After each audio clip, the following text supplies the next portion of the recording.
chat, I think we are up to date there. Yeah, no, we are up to date. Abby as well, thank you for the gifts there. Appreciate those. United, how are you doing there? Thank you for the likes. Hope you've been well. It's in. And we are back on the tubes, hopefully. Hopefully it'll stay put there. Oh, I don't know, Raf. I don't know there. United as well, thank you for the heart. So yeah, guys, we're doing an alien radio signal hunt tonight, searching the stars, hoping to hear ET say hello. We've got a really good selection of stars in range tonight there. Sirius at 8.6 light years, that's just like a couple of houses down. Mirzam there, 500 light years, that is the other side of town there. And Adara at 400 light years. Yeah, I know, thank you for thank you for letting us know. Yeah, I literally just noticed that we had an issue there. I'm hoping it'll be up again and stable in a second, but not trusting the technology tonight. Not sure what is going up there. Lindy, hello from the northeast, a lovely part of the country up there. Good to see you. So yeah, guys, if you've got any questions, do feel free to ask away. There are no silly questions here as well. There. Oh, thank you, Mal. There, yeah, do let us know. So, we're doing an alien radio signal hunt here. We're searching on the hydrogen line, the channel on the radio dial that scientists theorise we are most likely to hear a message from ET, should they be out there and sending us a signal. So we've got to keep our eyes and ears peeled. If we do get a signal, it will only be on screen for between 30 and 90 seconds there, because if you imagine with the Earth rotating, that dish is moving across that night sky there. So as it sweeps across at those sorts of distances, those stars are only going to be in range for, or the planets around those stars, will only be in range for between 30 to 90 seconds there. So that's how long we'd expect to see the signal in on screen and hear it. That sound is the signals coming through live from that frequency. And currently we can hear what's called the cosmic microwave background. So if I turn the music down, you're going to hear my 3D printer. But hold on. Yeah, you can only just hear the 3D printer. But the... Hold on, if I... No, it's this one. There you go. That is the cosmic microwave background. Scientists think... It's the same as the static on your TV there, but scientists think basically that is the leftover remnants of the Big Bang that we're hearing, which is pretty cool in itself. But what we really want to hear is a message from ET there. As long as it's not ET saying he's on his way to come and mess us up because we've been naughty. And we're trying to add a page to the website and it keeps booting me off. Oh, so, yeah, we're having massive issues across the board again tonight there. Good evening, Rachel. How are you doing there? I think my orbs have been confirmed by my mum. They are my ETs. Honestly, I think it's all going to be connected, so I would not be surprised there, Rachel. That is good news. I haven't been on TikTok to check my messages lately, though. Cracking off in the ether. Something's going on, Ab. Something's going on there as well. So yeah, that is what we are doing tonight. So a nice selection of close-by stars in range. Obviously, we've had the WOW signal. That was a brilliant one there, wasn't it, from the mid-1970s. Most people know that signal there. Again, it looks exactly like an alien radio signal, exactly what we'd expect it to look like, where we would expect to hear it there. Such a brilliant candidate signal there. But there have been many, many more since, and a few before as well, which is interesting. User 98, how are you doing? Good to see you in. My new favourite is the Ross 128 signal there. So it came from a nearby red dwarf star called Ross 128, which we know has planets in its habitable zone there. There's also been signals from our closest stellar neighbour there called Proxima Centauri, I think. There we go, get my words out there. Then it's disputed, but there is a potential that we are getting signals from our closest neighbour. And what would that mean? If the two stars next to each other both had life, statistically it'd mean it is everywhere, absolutely everywhere, which is where I kind of lean there as well. But if you guys remember the old SETI at Home project, do you guys remember that one? Oh, I'm not getting my messages come through on that one. Let me just update that one. Sorry, guys. Yeah, so it was a screensaver that you could download at the time. That let me get rid of that. Yeah, it was a screensaver that you could download at the time, and basically, when you wasn't using your computer, it would utilize your computer to process some of that telescope data from the Arecibo radio telescope there, for SETI purposes, to see if there are any good and interesting signals. Well, although it was the early 2000s, it's not been publicly available for a while for us to do. People miss it because it's basically just doing this. They have recently, completed the study there, and they got 100 candidates from it there. But one of those ones, an earlier one, going back quite a few years now when they announced it, they did actually detect, somebody's computer did help process data there, which should have a very, very interesting signal. And in fact, it was such an interesting signal, they wrote it off. They officially went, no, it's too good to be true. You know, again, it was another close by star, apparently, that this signal came from, and it was detected across, it was multiple detections, basically. It was just such a fascinating signal there. Imagine if they were outside that, it could have well have been. Could well have been there. And where are we over on the tubes there? Let's see if they're very slow over here last few nights. It has, well, Fridays, Saturdays are always quite quiet there, but I think I missed a night as well, so it always throws things off. But hopefully, Raph, it will pick up for you there. Listen and chill there. Thank you, man. But yeah, so, I mean, Lindsay as well, oh, Lindy, sorry, it was well. Thank you for the gifts there. Imagine if they were outside during their visitation. Ooh, oh, yes. Hold on, I'm getting messages. Go away. Sorry, all the technically going wrong at the second. Everything's going sideways. Yeah, I can imagine. So, yes, it's been an absolute nightmare at the minute. But, hey-ho, anyway.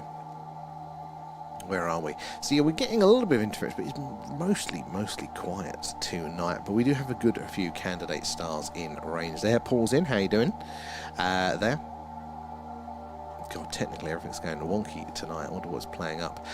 Sorry, guys. But yes, we are doing our alien radio signal hunt there. We had our movie club last night, didn't we? We were watching The Vast of Night. I quite enjoyed that one. It's a bit of a slower paced one, but I quite enjoyed it. But we do that once a month, so if you join our little Discord community there, you can join us for our next one. It'll be the end of February. We haven't set the date yet, but we'll be voting on what movie to watch there. And then it'll be this coming Friday, we'll be doing our next deep dive over on the Patreon. So a couple of times a month, we do a proper deep dive over there on either like a whistleblower's account or a leaked document or maybe a scientific paper relating to the phenomena. We've done some very interesting ones before, so do join us over there. Link in the bio for a whole month for free there. Oh, we did, Rachel, you're right, we did play that game as well yesterday, yeah, so it was like Phasmophobia, but for aliens there. I was awful at it, wasn't I?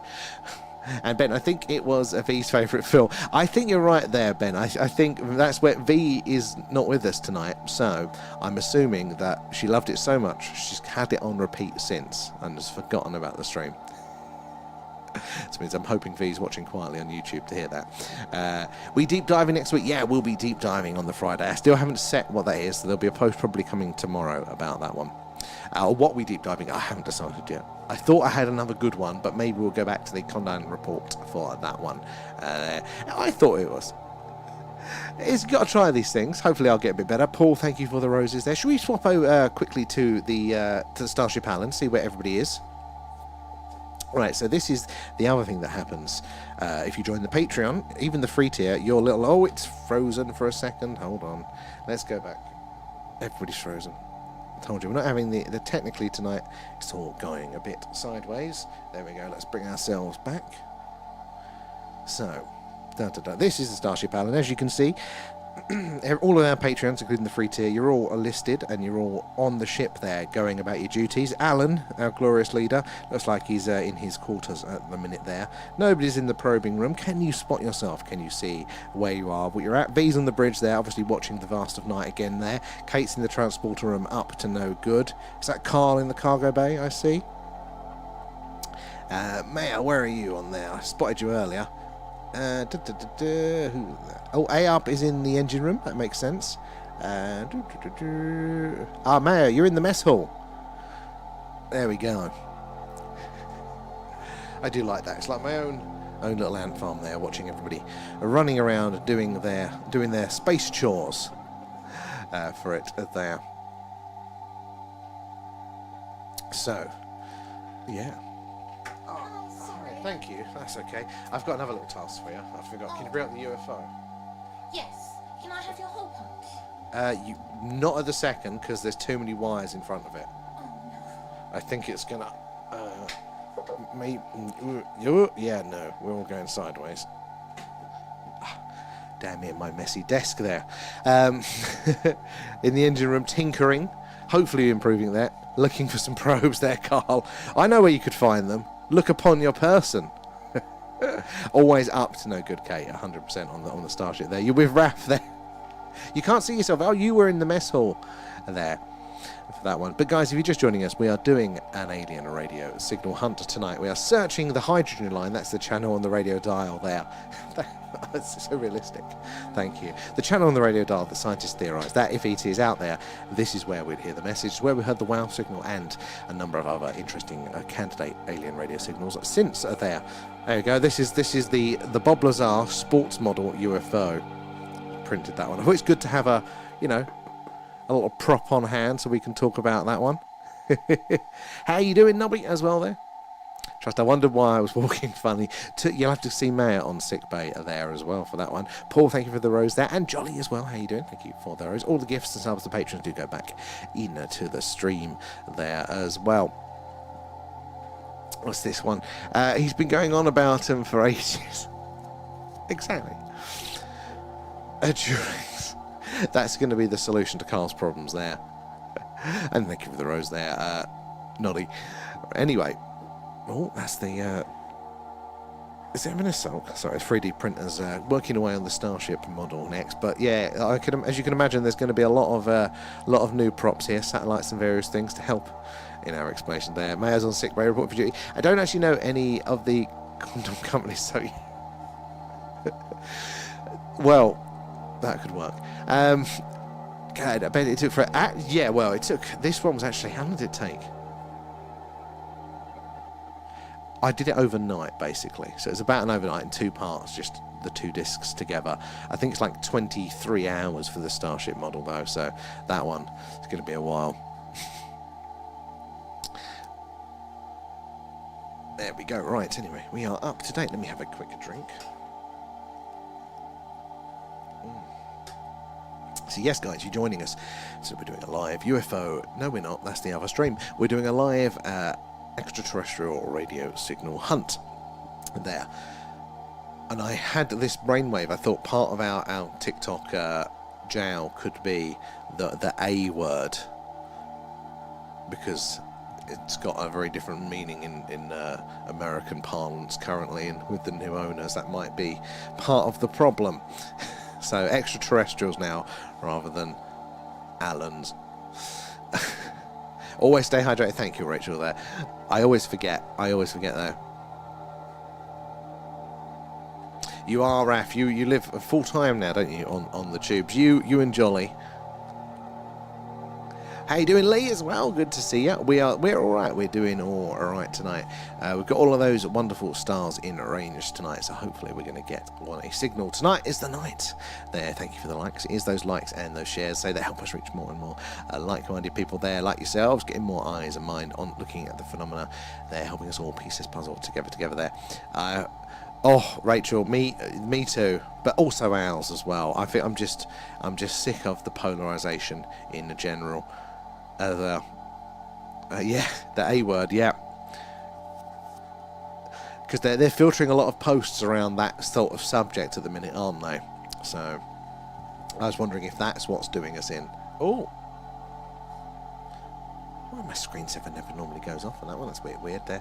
I think you're totally right there. We definitely all have fatigue from all of that there. So in your scrolling, oh, you know what? That's a good point. I don't even know how to spell terrestrial. I have to change that one off stream there. Thank you, Kate.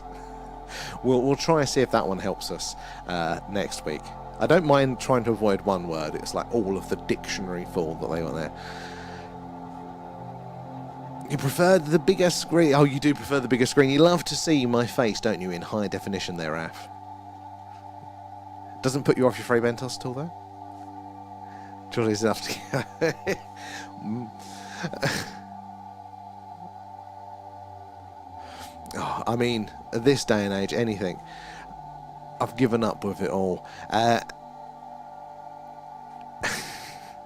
Just say, I'm just trying to say ET. That is what we're saying now. Hopefully people may know what I mean there. Alien radio signal hunt. I need to change that one, yeah, because that's it's straight in there. The extraterrestrial radio signal hunt is what I need to kind of get into routine saying there.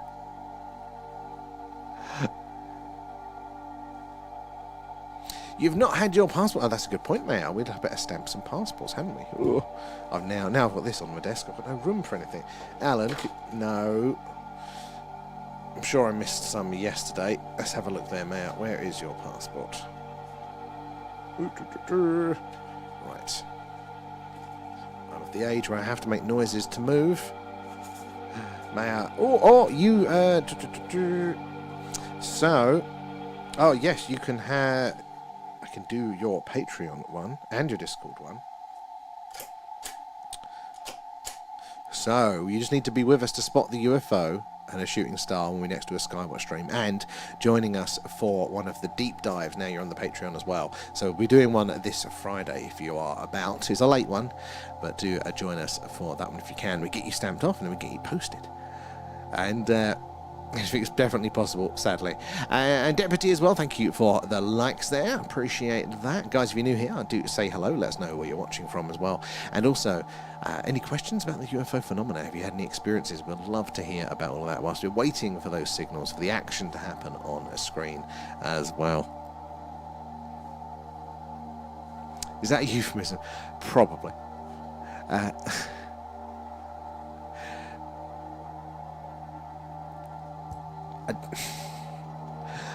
There we go. So yeah, we're doing an alien radio. Oh, I said it again there. We're doing the extraterrestrial radio signal hunt. I'm going to need to get one of those shock collars, aren't I? That you can, like, Pavlovianly train your animals there. Don't say the A word. Extraterrestrial. Although it's technically... Or should we say... No, people aren't going to know NHI, are they? That's the thing. So it's technically the non-human intelligence signal hunt is that we're after. But that's not as popular as it is ET. So we're going to have to go for the extraterrestrial for a while, though, even though it doesn't quite cover all of the bases. Oh, the microsignal analysis has been popping up there 22 times. It's actually not that much. It does look like the background noise, the background signals are quite quiet tonight. So, very interesting.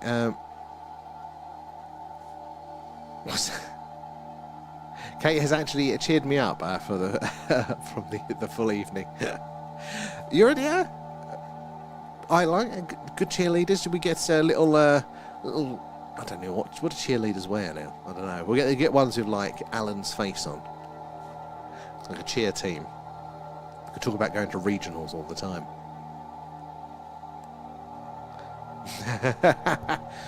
You're the only qualified one aboard there, Maya. Keeping the ship going there. Johnny as well, thank you for the gifts there. We should definitely have the old letter jackets, they look cool. But for Alan, Alan likes that idea as well. So, do the pom-poms as far as I can. Well, I'm sure we can get some pom-poms. I tell scammers that I do. I'm a pilot. I mean, you could be, as far as we know. The elusive Raph. Hydration, thank you, man. I do need that as well. And Alan, well, Rachel, we might be one of our very kind community should be sort of solving that problem for us very soon. Hey, help. So next time we're doing the live on location skywatches. That's going to be quite fun. Hopefully it'll be a bit warmer as well.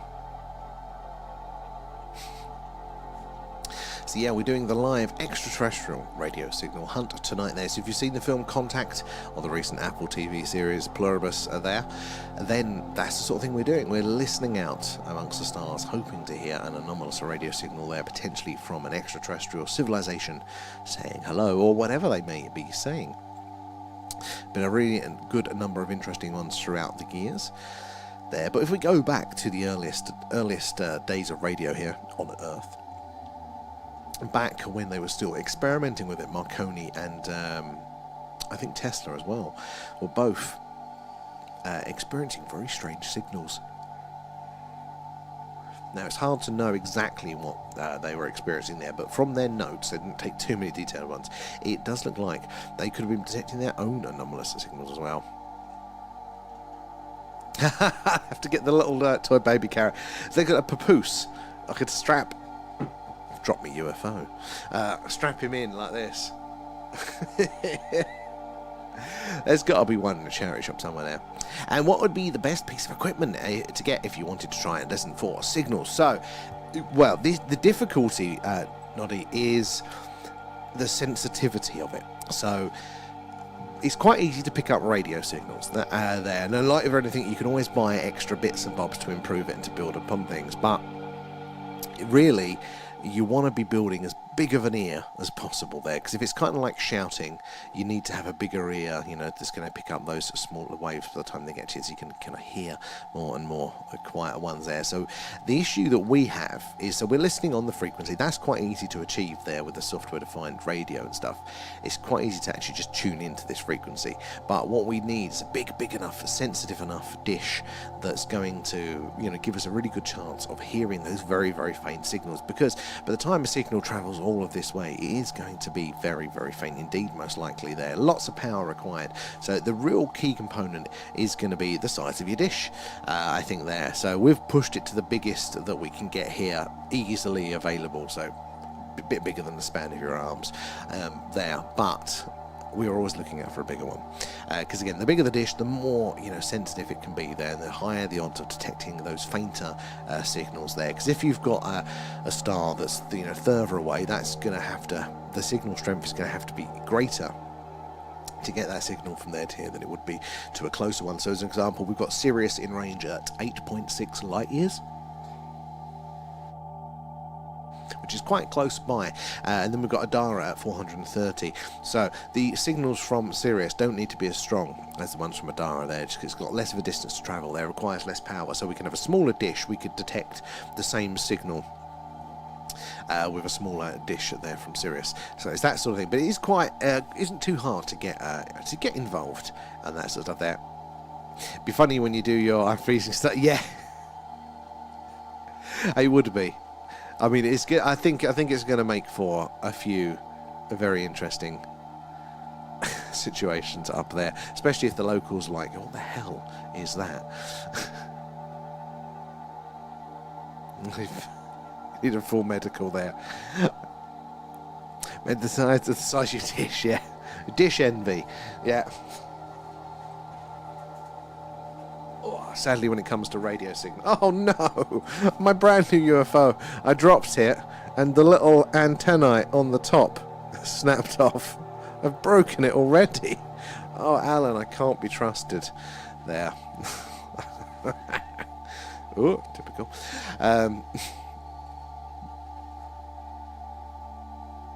Yeah, drop us if you want to know specifics, Noddy, drop us a message and I can always link you to the bits there. Oh, noodles, Rachel, very nice. Getting some LEDs too, yes. Can you imagine? Get some lasers coming from him as well. Anyway, I've clicked on the Patreon in here, and it only offering the free option, which says have already done. How do I just? Oh, you know what? Well, probably you'll have to go via just do the normal patreon.com website, you know, the thing / the thing UFO, I think it is. So that should bring up the main page then, if you've already done the free one, or the free trial. There should be a free option, but I don't know where that button hides. Other people seem to find it. I don't know where it is. But yeah, you just have to go to like Patreon / the thing UFO. To find us there. So the free version will get you into the Starship Alan there, but it doesn't get the deep dives, sadly. God, if they're not talking already, Kate, they're clubbing Alan. He's raving away on a hillside somewhere in Wiltshire. An Alan version of the Barbie dream house with all his little outfits. He's got a few little outfits. We don't dress him up anymore. That was the plan. We do need to dress him up there. Johnny as well, thank you for the gifts there. Appreciate that. We'll go back into the stream. It's not the size of your dish that counts. Yeah, sadly, Raf, when it comes to radio signals, it is. But, you know, I'm sure there's some sort of, like, there are some sorts of options for that, for the smaller dished people. It's Jan, was a 5-weeker. I'm Rich's. That's the downside of being salaried. no extra money. More expenses. Oh, I can't believe I broke my UFO already. Typical. Yeah, always measuring your dishes, you lot. Your dish envy, you know, it's a real thing. I mean, I'm surprised it's taken us, what, 8 months to start making dish jokes. Every time I talk about the size of the dish, I'm like, somebody's going to say it. Somebody's going to go typical man or something like that. Every time, and it's taken you guys 8 months.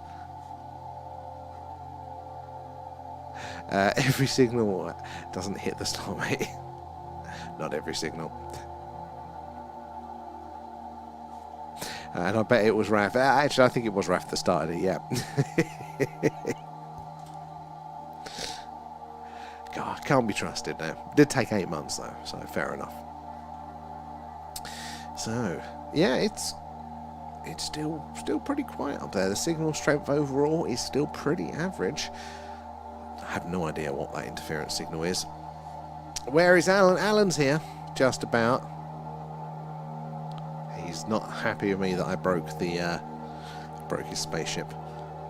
But I think it's quite cool to actually look at this. This is the model based on Bob Lazar's description of the one he worked on at Area 51 there, which we're going to get a closer look at, aren't we, for that film, you know, S4, a Bob Lazar story, when that eventually it comes out there.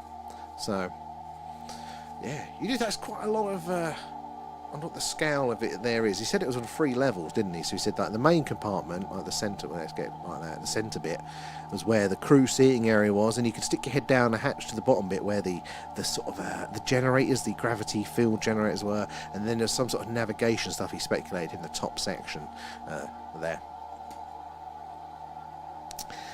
It did come with a stand. It did come with. I'll have to print that separate. I need it in like one of those like child-proof cases so I don't damage it. Yeah, I suppose. But yeah, it is usual pass. I mean, it was no worse than the movie club. In fact, the movie club was much worse last night. It was your Alan's, wasn't it, that was getting up to no good.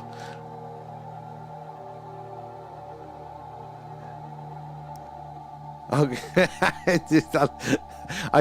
Raf, I don't think that was an offer.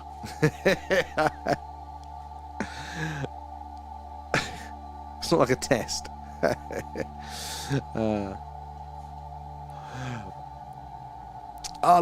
3D printed it, so yeah, you can just download the models online really easy. They're free. So I think it took about, how many hours assigned was it? I don't know if it was 8 hours or something. That one, floating UFO. Get little hooks, hang it from the ceiling. Oh, I'll just hit my head on it all the time there. Oh, it was ridiculous, wasn't it, Ben? Poor E.T. is traumatised. He definitely wants to go home today, doesn't he? After what your Alan's got up to.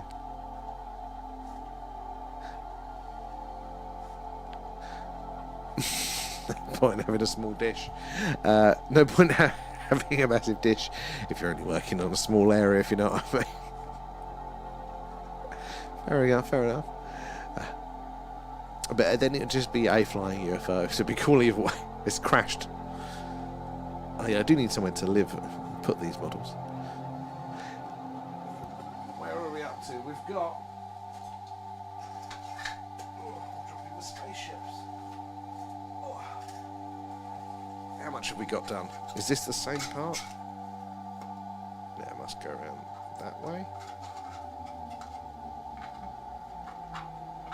Oh, I have no idea, but we've got this much done so far of the starship. I'm no good at model building, so I'm going to swear a lot trying to glue that thing together. But, you know, it's good for the old demonstrations, that's what we're telling people there. My phone's glitching out, and now the eye of the tiger is playing. I mean, theme for the stream there. Oh, man, what are we going to do the deep dive on? You know what? I have no idea. Let me check on my phone. What were our options? Because I thought I saw one the other day. I was like, that'll be a great one for the old deep dives. And I looked into it and it was a bit crap.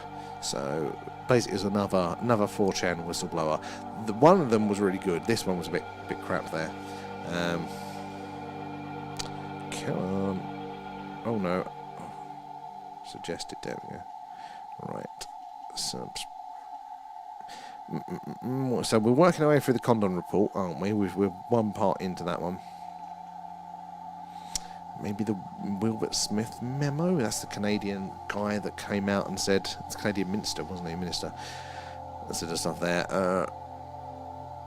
Maybe a deeper look at the Chilbolton crop circle formation. That was the one with the alien face, wasn't it? Right next to the radio telescope, not far from here.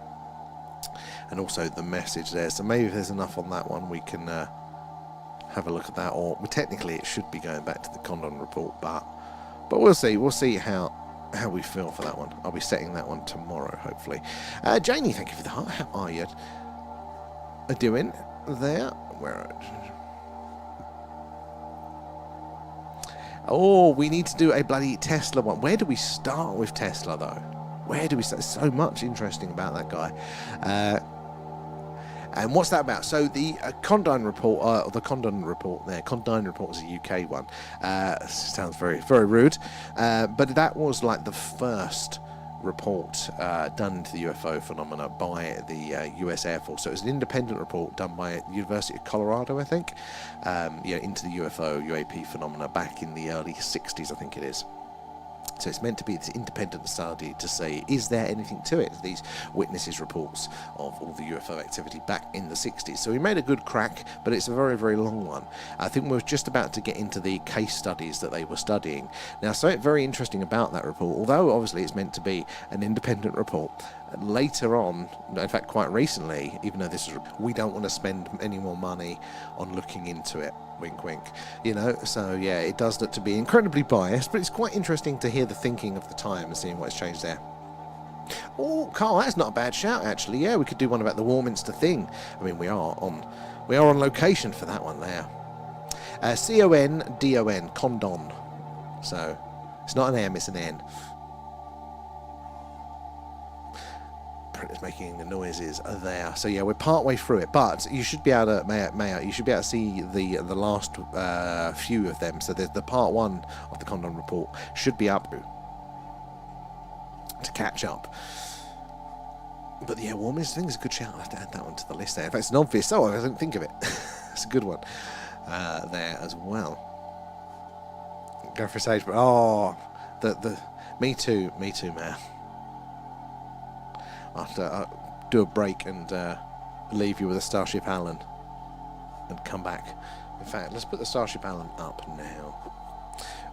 Oh, it's frozen again. What is going on at the minute? I have to do some... This computer's been playing up all day. Why are you having a sulk? There we go. That should...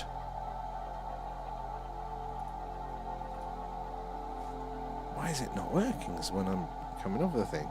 It's a bit stuttery. Very weird. If I come off it now? Weird. Okay, we'll just have to leave it on there. Where is it? Oh, Alan's in the probing room. Who's there? Looks like Brad. You look at the door. Alan's in the probing. Oh no, he's just left. He didn't want to probe there. Oh, he's come to see me over there. B's in the mess hall. V's in the cargo bay. Oh, Maya, you're in the engine room with Carl. What are you guys up to? Where is... Oh, Kate's on the bridge. You've allowed on the bridge, Kate. Oh, Marcus, look, you're in the science labs.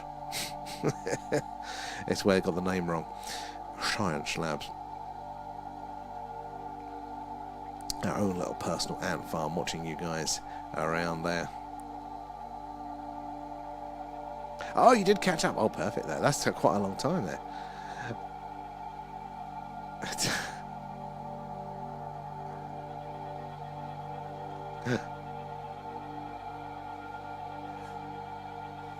Oh, and you're being supervised. Oh, and rightly so. Who've got Andre and Otis there is supervising you. Alan's in his quarters there. Doesn't want to see anyone. Oh, V's queuing up along with Brad there still for the probing. Who's in there with you guys?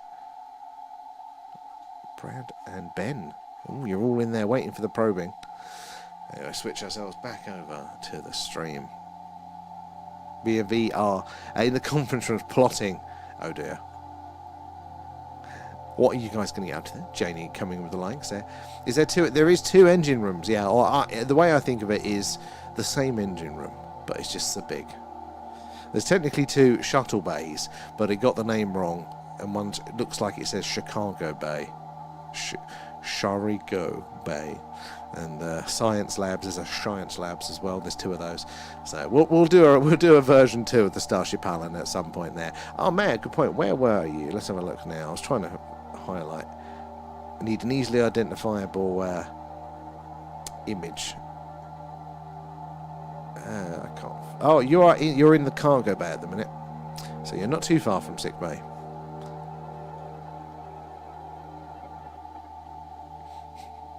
So yeah, if you're joining us, guys, we are doing a live extraterrestrial radio signal hunt tonight. We are searching the hydrogen line. That is that yellow line at the top of the screen. It's the channel on the radio dial where scientists theorize that if ET is out there, this is where we would hear that message. Is it? Might need. How is it? What's the connection like for people? Is anybody else getting any lag or anything? But yes, it's the frequency that scientists theorize that if ET is out there, this is where they would put that message. It's where we've heard some very interesting signals in the past, like the WOW signal, but many others since that. Oh, it's good over on the TikToks apparently. Raf, how is it for you there over in the tubes? Rachel's back. How are your noodles, Rachel? Oh, it's sorting out now. Oh, it's lagging a bit for me. Signal's all right here, which is weird. Oh dear, you never get it easy. Not too bad. Sounds like a plan, Mao.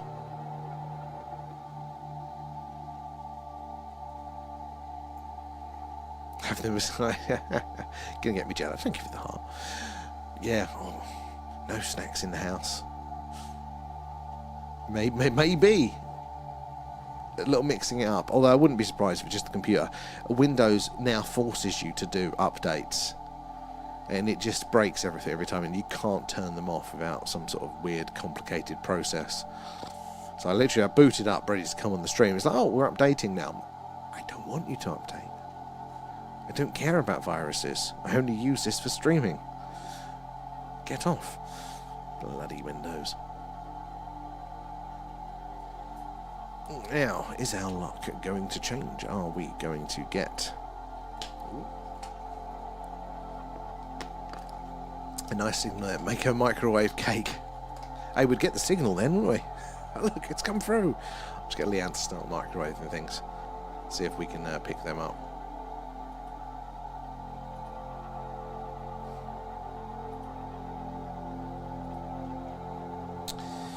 Up. Signal and a snack. Wing. That's the new title. And may I come in with the hashtags? Thank you. So yeah, we've only got 3 stars in range now. We've dropped Sirius and Mearsum there, but we've got Dara at 430 light years. Then it starts to jump to Weazen at 1,800 and Aludra at 2,000 light years away. Not too far. Oh, taking Alan for a walk there. Alan, are you ready? A few walkies. He'll be up all night if not there.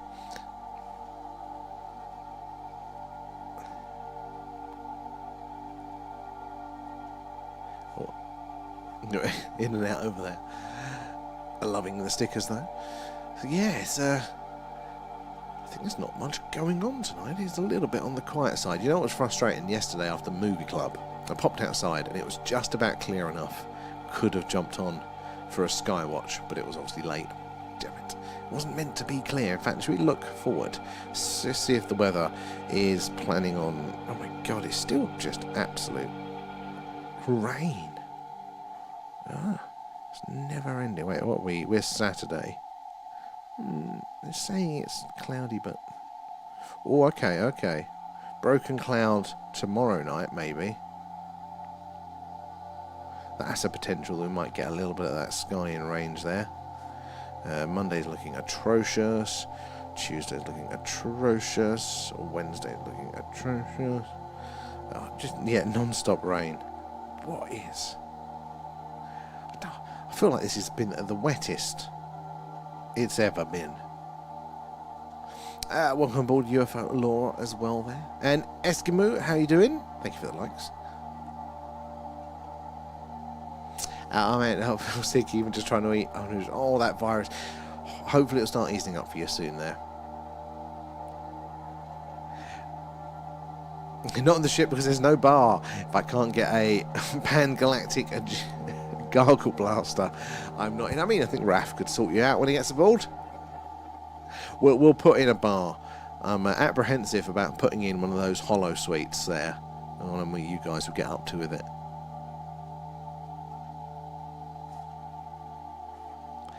Friday is expelladosis. What? Don't know if I can pronounce that one. Raph, did you just pop up on the TikToks? So that's not like you. You're doing two things at once.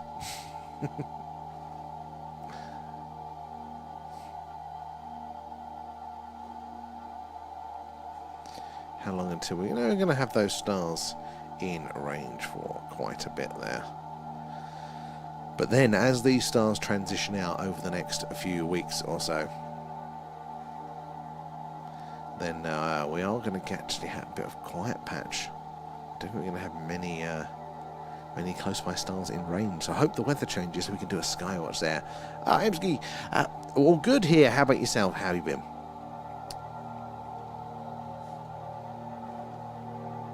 Trying to silence it, not letting you. Whatever you do, don't do it on your mobile because it always costs more. The Apple tax with things.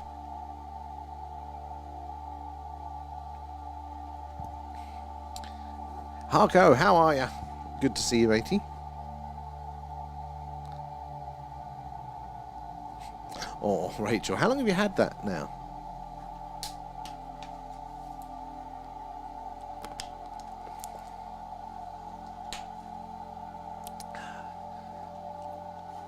It is very quiet. But at any point we could pass over that right star at the right time and get that signal. The something interesting that was coming up a lot lately now, people are talking about other techno signals or techno signatures there. So you've got biosignatures, which are signs of life, not necessarily intelligent there, but certain gases that we only know life to produce, that can be a biosignature. And techno-signatures are signs of technology there, so radio waves can be that. Certain gases as well can be, because if we're there only man-made gases, that is a bit of a clue there, like the CFCs we have in our atmosphere. It's a sign that there is technology there as well. But one of those techno-signatures there, they think is a biosignature, I think a Dyson spheres that they're seeing a lot more of lately. So every now and again we do get this come up in the news. At nearly a week, Rachel. That's a very, very long time there. And thank you guys for achieving the goal. That's incredible. But yeah, you get this reports every now and again of of Dyson spheres or potential Dyson spheres. So a Dyson sphere is a theorized method to capture a host star's energy there. And the idea is basically you just build a big sphere around your host star, and that would then encapsulate all of the energy, all the heat being emitted from that star, and you could use it for whatever you wish there. You got a slightly lesser version like the Dyson Swarm, so it'd be like how we've got all of our Starlink satellites in orbit now in a big constellation around the Earth, but maybe with the old Starlinks you could do start to put a similar thing around the sun there, just to collect all of that energy. So it wouldn't be a solid sphere, but you'd still be collecting a lot of energy there. And we think very advanced civilizations would do this. And the interesting thing about these is you can potentially see them from here, because they're so massive. They'll be blocking out their sun's light or their star's light in a very particular way. It's something that we can look out for. It's something that we can go and measure to see if it's going on. And there are quite a few candidates from this, or potentials, we should say. Quite a few. Let me just get rid of that. So Tabby Star, one that you might The Hoover, getting away, yeah. But yeah, Tabby Star is one. Again, it's not too far away. It's not exactly a close by star, but yeah, not too far away. And that is, it's got like something that goes in front of that star, something in orbit there that we can see that goes in front of that star that blocks about 25%. Oh, that caught me, sorry guys. Blocks about 25% of the light coming from that star. Tabby, yes, also known as, is it Boyajian star? Something like that. There, but named after the person who discovered it, I think, or is it discovered this anomaly there? Oh, thank you, Mal. I'll have to get a drink in a second. But yes, so yeah, it blocks something massive there, far bigger than any planet we think could exist there, to block all of that light. Yeah, something keeps blocking that star. So we're monitoring it and we go, what is it there? It can't be a dust cloud because that has a different sort of profile there. But there are actually quite a few other candidates of this sort of thing. There are strange things blocking the lights periodically from other stars, and some of them up to 95% of that star's light. Phenomenal, absolutely phenomenal to be blocking that amount of light there. Exactly, Rachel. It's a little bit better there. But and thank you for the gifts, man. But yes, what the hell could it be? But this new bit of information that I hadn't heard before is very, very interesting here, and does point towards the obvious, that these stars, we've seen a collection of these potential, Dyson Sphere candidate stars. They're all clustered together. And conveniently, they're all of the stars that are very similar to our sun, a very stable, very bright, a very efficient sort of star, a good one to have life around. And obviously we're around this sort of star, so we know that they can host life. But yeah, in this little cluster of space, this little pocket, all of the similar type stars, but they've all got these anomalies of things blocking the light around them. And they're not too far away. They're about 1,000 light years or so. I think it's about 1,000 light years for most of them. So very, very, very interesting one tonight there. Carl loving the stickers there. Oh, and what's the thoughts on the video, Mayor? It's the actual orbs flying around. So I saw just last night, Mayor, I think is it old Jeremy Corbell, George Knapp, Weaponized podcast. I think they leaked a video that had been sent to them, at least. They released a video that had been sent to them, and it's another one of these, what appears to be US drone footage. I think it's from about 15 years ago or so. That 15 years, but it's like, it was 3 orbs flying around basically, and yeah, you can just see them move and dance in amongst themselves. But it's like that, like the Tic Tac video, that sort of quality, but it's again moving, and it looks to be official so far, and it reminded me a lot of that one, Mayor, there. Oh, but Rachel, it might be a binary star system, but this is something, it's not necessarily like another star or another planet. There's something that's very dense, like a rocky planet, but it's far too big, that's going in front of those stars, and just because it's so big and so dense, it's blocking out all of the light, but also all of the infrared radiation, the heat as well there. So something is just blocking so substantially the light coming from that star, and it's not emitting any light or any signature itself. So it's very, very interesting, and again, it's this cluster as well. So it does make sense, and if that's a civilization, they're going to their closest by stars and picking back in and growing their civilization out there, rather than just being spread about the universe massively. Astra's in, how are you doing? Harko, thank you for feeding Alan. Nom nom nom, thanks guys. Thank you. How are you doing, Astra? Good to see you there. May I come in with the stickers? George Knapp, yeah, I do like George Knapp. I don't know what I make of Jeremy Corbell. I don't dislike him, and I don't think he's like I don't think he's a bad character, a bad actor, but he seems excitable, maybe. Like I look at George Knapp, and he to me is a very serious journalist, whereas Jeremy Corbell, I don't know, that doesn't feel like they're of the same level, if that makes sense. I don't know. How do you feel about that one? It sounds very large here. Maybe a black hole. Ooh, well, that's a good point, actually. Maybe, would you see the gravitational effects of it though? Maybe it would distort the light if it was around. It's good thinking. But yeah, they don't know. The astronomers don't know what these things could be. Out of all of them, they've said, oh, is it a dust cloud? Is it maybe clusters of comets blocking the lights? But everything is just, they just doesn't answer the question apparently there. Oh, AUP sent a video also on there. Oh, I need to check that one out. I don't think I caught that one there. Feed him, Harko, 100% there. Over on the tubers there. Let's have a look there. Have you seen the original BBC Six episode of Hitchhiker's Guide? I haven't, no. In fact, I'm a bit remiss when it comes to Hitchhiker's Guide there. I've only seen the modern-ish film of, when was that, 25 years ago now. So I'm a bit behind. If I sign up here, I'll need the bank card, and that's downstairs. No worries, Rap. There should still be like a free tier or something there. Let's see, don't get the deep dives, but you do get to be on the starship. And we all get excited about Free High Atlas.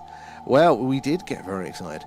But it's still an interesting object. It was still an interesting object. I don't think it was necessarily the mothership coming home, but I do think it was a very interesting. Oh, that's what I'm at, the gravitational side of it. Yeah, so as far as I know, we haven't observed any gravitational interactions with it. So I think with something that's going to be an incredibly large mass, you would see like the light around, as the star's light from behind comes to it, that light would then interact with the gravity and it would kind of get like distorted, so like the gravitational lensing or something like that, if it was a black hole or something there. But other than that, I don't know. I don't think, as far as we can tell, we're not getting any direct readings from it, but it's just so massive. It's so odd there.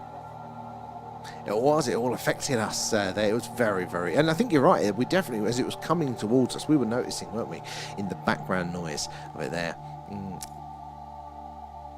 Oh, 100%. The black holes are incredible beasts, aren't they? Incredible, massive interactions. But yeah, I think that's the thing, is that we're not getting any of those signs that we'd normally get. I see you over there as well, Harko. But I don't know. We don't know. It could well be. Maybe it is something like primordial black hole, maybe? I wonder how that would like, because they're like smaller, so it might not have the same visibility, but it still might be having a big effect like that. Oh, yeah, a few people did. All around the times as it was coming towards us there, it did seem to have an effect. Or does the free one auto-renew? So the free one, well, it's nothing to renew as far as I know. It just stays free, like it's just, you're just always in the free one. But the free trial, I think it seems to automatically anyway, put you down to the free tier.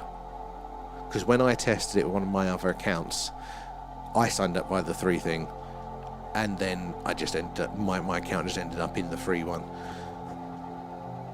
I think you have to actively delete it or upgrade when the time comes. But I don't know. So weird about not seeing these signs of one. It might be a mini. Yeah, I mean, they have those primordial black holes, don't they? That's something that's theorised, and they could be really, really small, and then maybe they're in the early universe. Maybe something like that's a candidate there. Just keeps rolling over. I wonder if it's different ways of signing up and stuff. Because my one, when I did it, I didn't even get a notification. It just rolled it into the free one. And didn't even notify me. It's only because I was looking at it, watching to see what it would do. But I didn't get an email, didn't get anything from it. What's your take on the Black Knight satellite? Electron. So, I like the idea of the Black Knight. I think it's very plausible.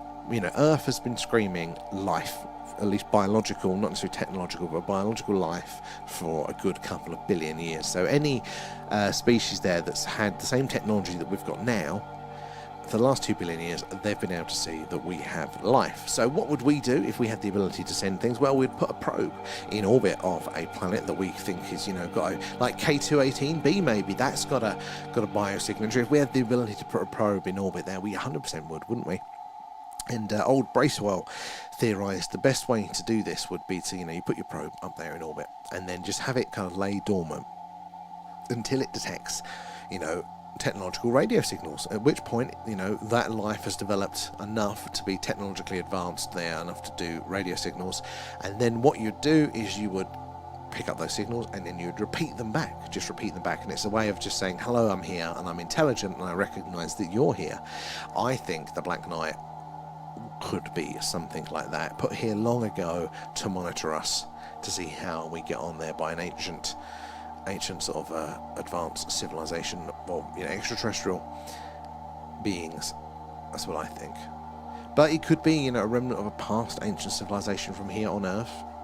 I do think it's interesting. There are lots of things that are up there that we know are up there, that we track, but we don't know what they are or where they come from. Could be a massive asteroid. Well, that was one of the theories, or comets, I think was actually one of the theories. But along those lines, Carl, they said that was like one of those things that the mainstream science community, they're always looking to kind of not to go for the aliens as the explanation. Extraterrestrials there, but so they said, oh, it could be comets, that might be why it's doing this and not doing this. But I think they plotted it, and it's like the biggest that's ever been detected, like, you know, bigger than planets and stuff. So that's also contested. But you're on the track of the science there. Maybe it is the Apple thing then. Not only do they charge you more, Kate, but they force you to it. Is it just the signal, or is it just weird? So this is the thing. It's not technically a signal, Rachel. What it is that we're looking at these distant stars for our telescopes, and as we're looking at that star, that little dot, we're seeing it get dimmer periodically, and then kind of getting brightened. So imagine there is like something large in front of that star, blocking that light periodically because it's in an orbit there. And that's how we detect like larger exoplanets and things like that. Anyway, we actually monitor that very, very subtle dipping of the brightness. And again, if it's on a periodical event there, then you go, okay, it's something in orbit there that's probably got a planet that's causing that sort of, you know, low percentage dip. But the thing with this one that's really weird is the size of it. The fact that, okay, there's something blocking out there that's blocking 25% up to 95% of the light of the star. It's like, that's just too massive to explain. And then the fact that all of the local stars of that type in that area, that happen to be the same type of stars as ours, are doing the same thing. Very, very interesting there. Loving all of those stickers, man. So yeah, I think the fact that it is a cluster and it is sun-like stars, is very, very interesting. What is that? Anyway, distracting there. Really interesting, or it could an exoplanet too close to it. So that's how they do detect those planets. You're on the money there, Rachel. They detect it. It's one of the two ways in the transient method. Another way they detect these, I didn't know this till very, very recently, is they look at the ever so slight wobble, and it's such a minute wobble in the position of the star, and that's the gravitational interaction with the planets in its solar system, and they can measure that wobble apparently. You know, how the hell do you do that with something so small? But crazy. But yeah, so they do it like that. But it's just the size of it, because planets shouldn't be anywhere near that size compared to their stars.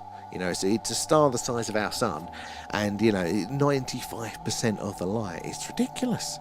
Like, you know, it breaks all their models for how solar systems form. So unless they're wrong, then it could be, you know, an absolutely gigantic planet there. And what do you think about the new possible habitable planet there? HD 137010. B 6% larger than Earth. Oh, Lee, I don't know about that one specifically. It's not got a catchy name there. 6% larger than Earth. I don't know. Let's have a look at that one. Let's see what we think. Let's have a quick Google. Maybe I... Oh, no. HD 1370. HD 1370. 10B. Oh, an ice cold Earth. The discovery, a candidate planet that might be remarkably similar to Earth. Their HD 13701B 0B has one potentially big difference. It could be colder than perpetually frozen Mars. Key facts: science continues to mine data gathered by NASA's Kepler Space Telescope. Retired in 2018 and continues to turn up surprises. This is what we were saying earlier about, we get so much data now, which is brilliant, but it means it takes so long to get through it all. A new paper reveals the latest, a possible rocky planet, slightly larger than Earth, orbiting a sun-like star about 146 light years away, not too far there. We've not actually found many rocky, Earth analog planets at all, but part of it is that we do find it quite hard to to observe these planets around stars that are as bright as our sun, so it's easier for us with the red dwarfs there. They're dimmer and we can notice the brightness changes, but the brighter ones like us, it's possible, but it is much harder. So the orbital period of this planet, listed as a candidate pending further confirmation, is likely to be similar to Earth's 1 year around. Okay, interesting. Also might fall just within the outer edges of the star's habitable zone. The orbital distance that could allow liquid water to form on the planet's surface under a suitable atmosphere. Planets orbiting other stars are known as exoplanets, and could turn out to be the first exoplanet of Earth-like properties that, from our vantage point, crosses the face of a sun-like star that is near enough and bright enough for a meaningful follow-up observations. This is an interesting one, Lee. This is a very interesting one. Now the bad news. The amount of heat and light such a planet would receive from its star is less than a third of what Earth receives from the Sun. Although of a stellar type similar to our Sun, the star HD is cooler and dimmer. That could mean a planetary surface temperature no higher than minus 90 degrees there, or minus 68 Celsius. Ooh. By comparison, the average surface temperature on Mars runs at minus 85 and minus 65. So very close to Mars temperatures there. And the outer edge of the habitable zone, it's Mars, basically. We'll need to follow up observations to be promoted from candidate to confirmed to exoplanet. Scientists use a variety of techniques. Yeah, we know that one. And we're trying to be tricky. The planet's orbital distance similar to Earth means that such transits happen far less often, yes. Fun facts: despite the possibility of a frigid climate, it also could turn out to be a temperate or even a watery world, say the authors of the paper on this exoplanet. It would just need an atmosphere richer in carbon dioxide than our own. The science team, based on modelling of the planet's possible atmosphere, gives it a 40% chance of falling within the conservative habitable zone around the star, and a 51% chance of falling within the broader optimistic habitable zone. On the other hand, the authors' studies say the planet has about a 50% chance of falling beyond the habitable zone entirely. So yeah, I mean, that's a very good point there. If it does have an atmosphere, different composition there, it can retain heat better. I mean, we don't know what that planet's history was as well. We could probably guess what the star's history was. Was it warmer, was it brighter? But it might have been in a different place. It might have got hotter. It might have retained some of that. It might have had enough time for an atmosphere to develop. So there's a very good candidate one there, Lee. Appreciate that. Another version of Mars, but exoplanet-sized. So basically, about Earth-sized, and it is, basically Earth-sized, but version of Mars around another slightly dimmer sun. It does look very promising. We don't hear many of those ones, do we? So I think that's a good one. That's a very good candidate. I wonder if that was the one. You know what? Hold on, that wasn't the same. SETI.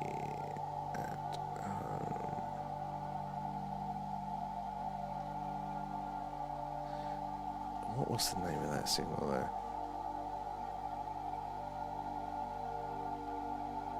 There was.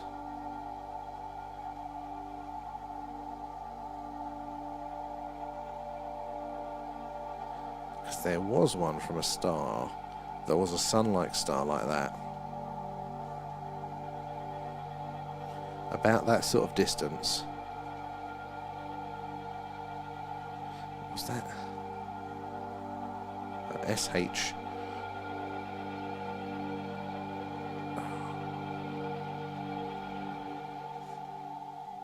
There we go, right. Hold on, guys, let's see if we can...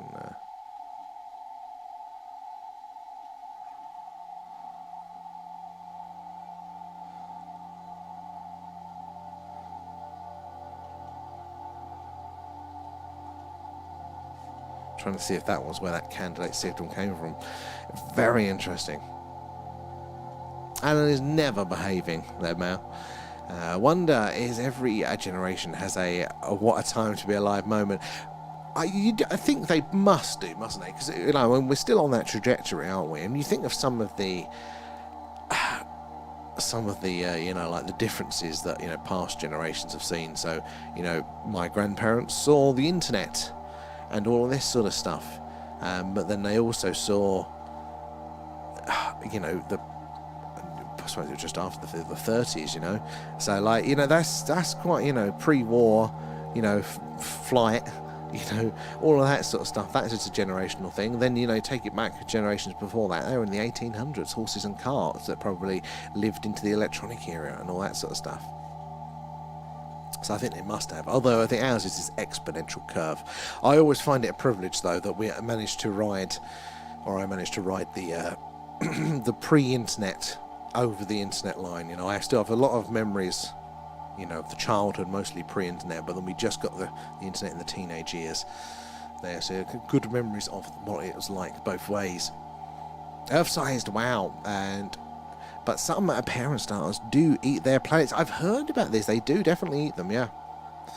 I mean, what's the one we're talking about? Was it Betelgeuse the other day that's actually got another companion star that's actually so close it's technically within the atmosphere of Betelgeuse?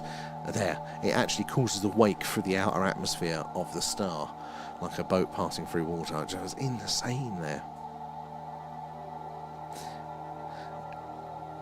Yeah, all bedtime for you, Maya. Nighty night, thank you for joining us.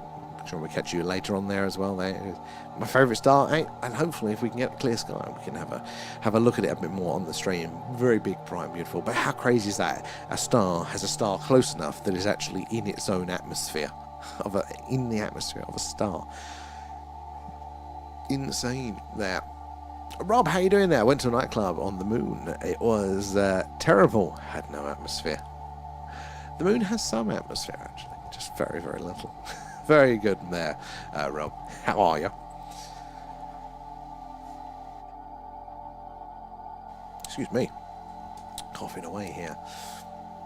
I don't think Ayap was a fan of that one.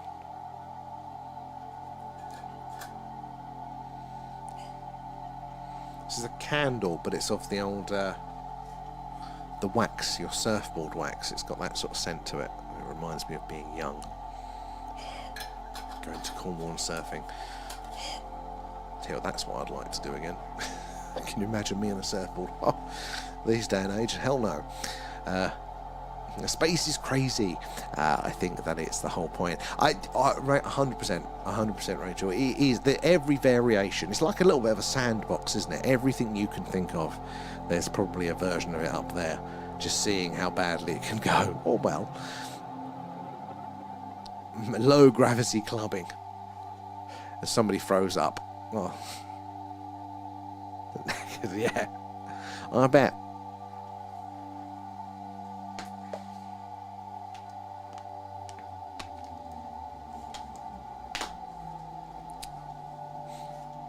Check out some of the... Oh yeah, because that's the thing. Yeah, the SETI at home one. That's what I was trying to do.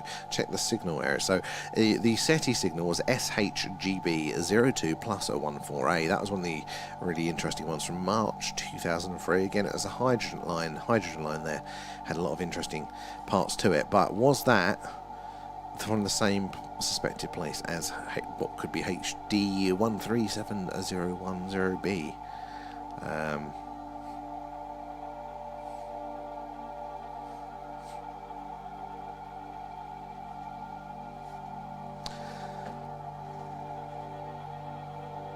No, you're right. That's what I'm here for, Kate.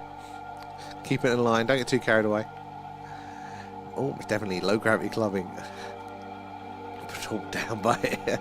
Blue for yellow, and thank you for the gift there. Appreciate that.